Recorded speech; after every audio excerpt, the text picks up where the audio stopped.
Welcome into another video in my series where I'm going through and testing all of the weapons inside of Black Ops 6 to see how viable these weapons are for us to be using inside of the Zombies game mode. So if you're new to the channel and you like everything Call of Duty Zombies, make sure you smash that subscribe button and turn on those bell notifications, as you're not going to want to miss out any future uploads from myself on Black Ops 6 Zombies. As well, down below in the description, you can find the link for my streams. I stream on Mondays and Thursdays, 6 p.m. Pacific, 9 p.m. Eastern Standard Time, and Saturday mornings at 9 a.m. Pacific, noon Eastern. And today, we're adding a brand new stream to the schedule, which is going to be on Tuesdays. We're going to stream Delta Force at 6 p.m. Pacific, 9 Eastern. So hope to see some of you pop into the streams. Now in today's video, as I said recently, I've been going through in the firing range and testing out a bunch of the weapons inside of the firing range to see how they perform. And as you can see when shooting the dummies with this assault rifle, this thing shoots like laser straight. Now just hip fire, you can see it's got quite the spread and it climbs. Now with just ADS, you can see it climbs vertically, but in a straight line. And then when you control the recoil with ADS, you can see it shoots absolutely laser straight. So in today's video, we're going to be taking a look at the GPR-91 assault rifle. We're going to take that into zombies and we're going to take it to maximum damage output and see what kind of damage numbers we're looking at when we get to maximum damage output. So by the end of the video, you should have a really good feel for how this weapon performs inside of Black Ops 6 Zombies and be able to make up your mind on whether or not this is something that will help you out inside of your games. And speaking of games, if you're looking for players to run Black Ops 6 Zombies with, I am working hard to build a community inside of the Zhorde community Discord full of players that are willing to help out other players. If this sounds like a community that's a great fit for you, you can find the link to join down below in the description. So without further ado, let's dive into the GPR-91 assault rifle review video today.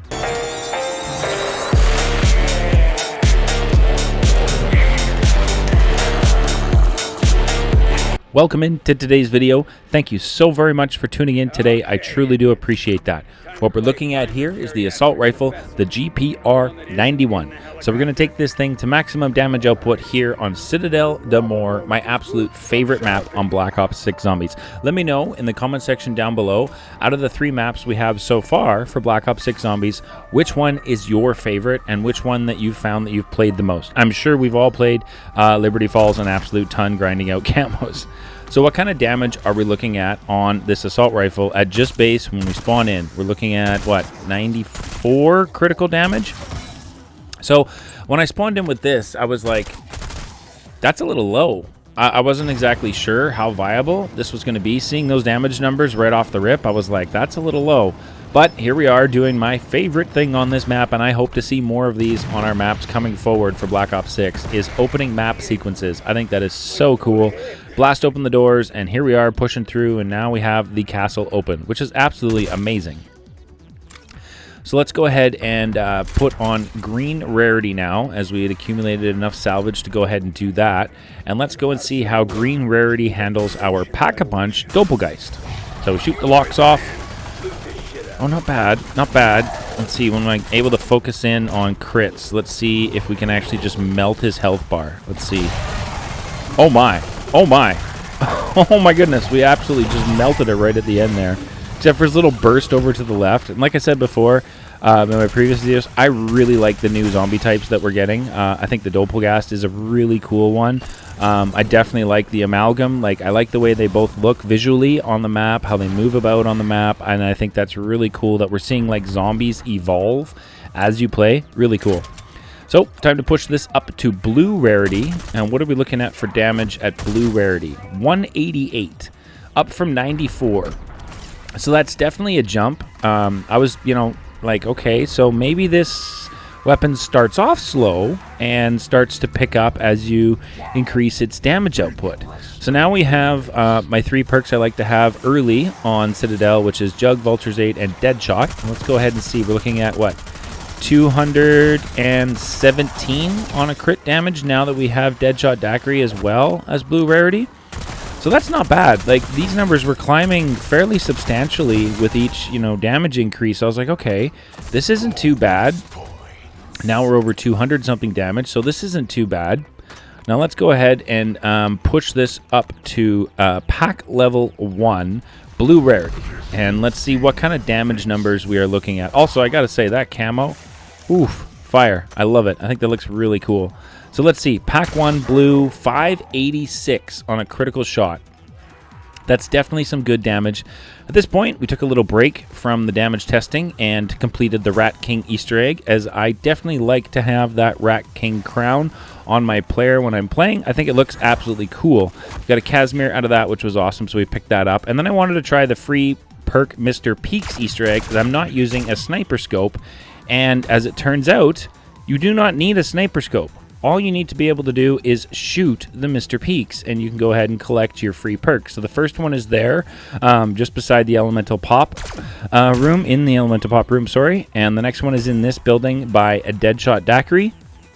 And the next one is in the sword room, directly behind the fire sword statue. And if you look way up there into that window, now without a sniper, you're not going to be able to see it, but you can just kind of spray away. And when you see that purple smoke there that you saw, you know you'll have that one complete. And then you can come down to the quick revive room and shoot the last Mr. Peaks, a bunny right there, and he will award you a random free perk. In my game today, I got Melee Macchiato, so definitely an awesome, cool little side Easter egg. I like to get some of these done in my games just to help out, you know, collect some perks and get some extra points and rewards and such. So here we are now, Pack 1 blue.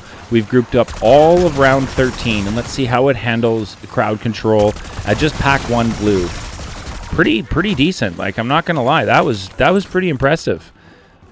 We just kind of focused in fire on the crit shots on the group and was able to definitely thin out that herd really quickly. I was impressed. I know we got insta-kill going here at the end, but that was definitely impressive to see it handle that crowd like that, as we had been kind of picking up zombies, you know, one by one kind of along the way. To see them handle a crowd like that was definitely encouraging. So let's go ahead and push up the rarity on this now to epic.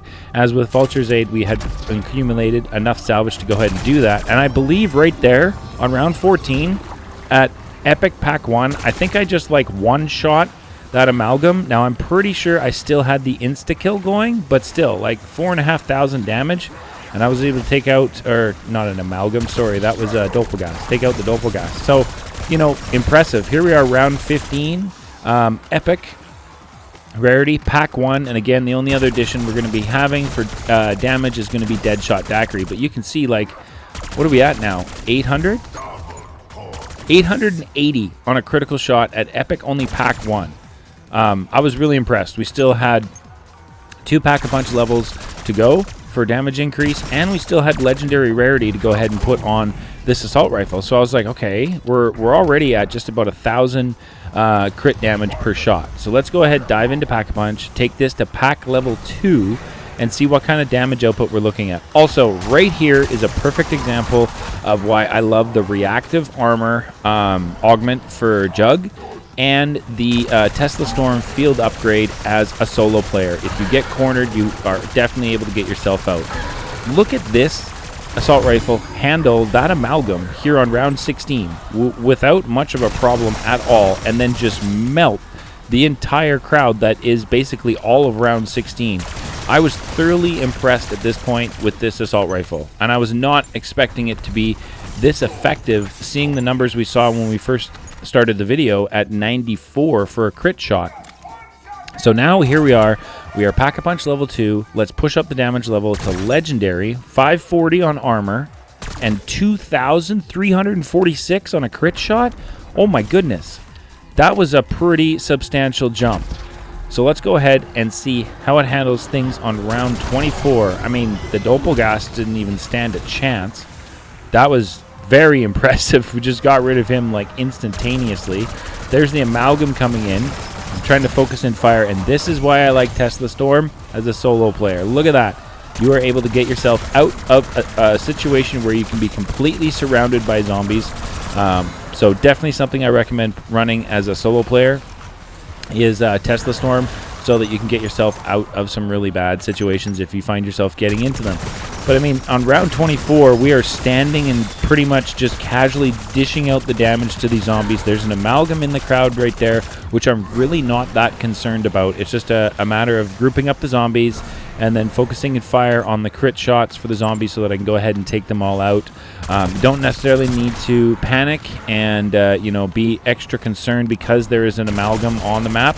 Just make sure you're handling the crowd control, you know, thinning out the herds and dishing out the damage to your amalgam when you have a chance to get your shots in. And then once you've got the herd down to you know, a small manageable number, at that point then you can definitely focus in fire on your elite or your special zombie to get rid of them in a hurry. But you can see the damage bar when you hit those crit shots on the amalgam is definitely not much of a problem. I mean, look at that. When I hit the crits, it just evaporates his health. He grabbed me, one more burst into his crit shot area, and that amalgam was done on round 24 without honestly much of a struggle. So that was definitely awesome to see.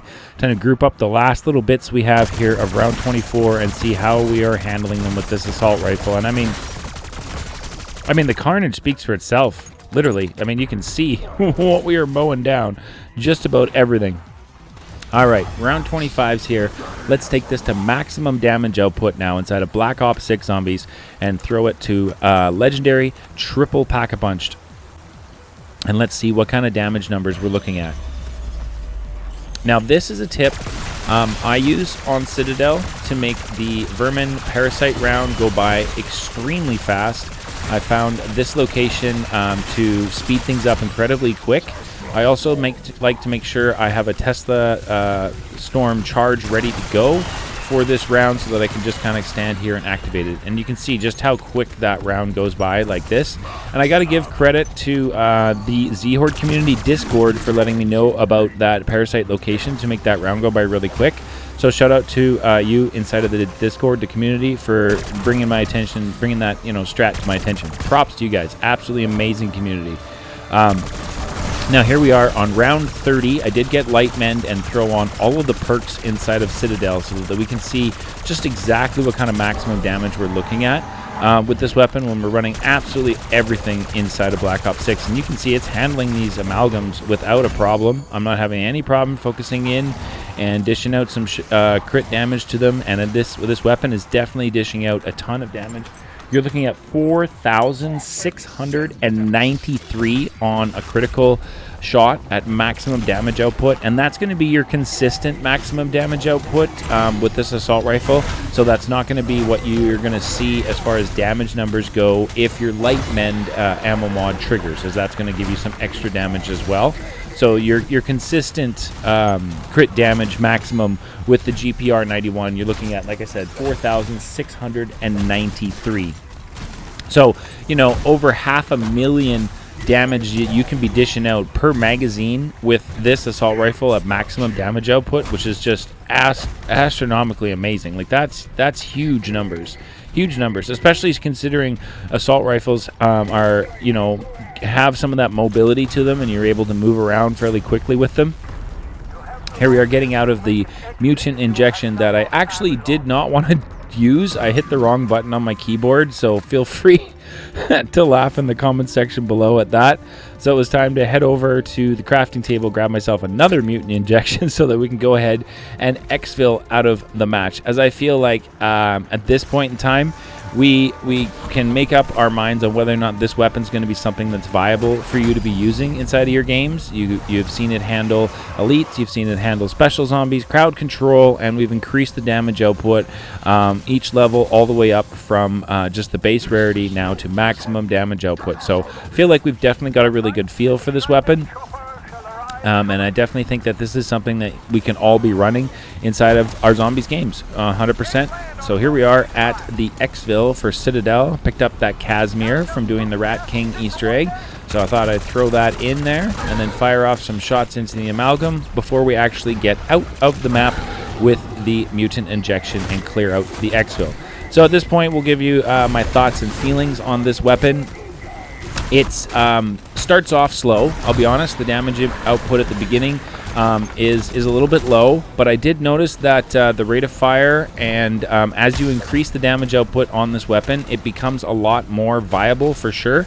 And with the build that I have for you today, this weapon shoots absolutely laser straight, which is absolutely amazing. There's a little bit of vertical recoil, but other than that, it's really completely manageable for sure. So I didn't have any issues with it at all with the build that I have for you. So at the end of the video, after we exfil, I'm going to go through the build that I used for today's run. I'm going to show you guys the camo that we have on the weapon, and I will let you know what was the blueprint that I was using on this GPR-91. Now at this time, I also want to let you all know to make sure that you are subscribed, commenting, and sharing the videos, as that is the best way to get in for my final Black Ops 6 Vault Edition giveaway, our 6th one on the channel. And this is going to be a massive thank you to each and every one of you for just the unbelievable support on the channel, on my content across all of 2024 and to start 2025. And as well over on the Twitch streams, it has been amazing to see some of you come down and come through from the YouTube channel over to the Twitch streams and have some fun hanging out with myself and the community while we play some games over there. Absolute blast. So thank you all so much for tuning in. I truly do appreciate it, and we'll catch you guys in the next one.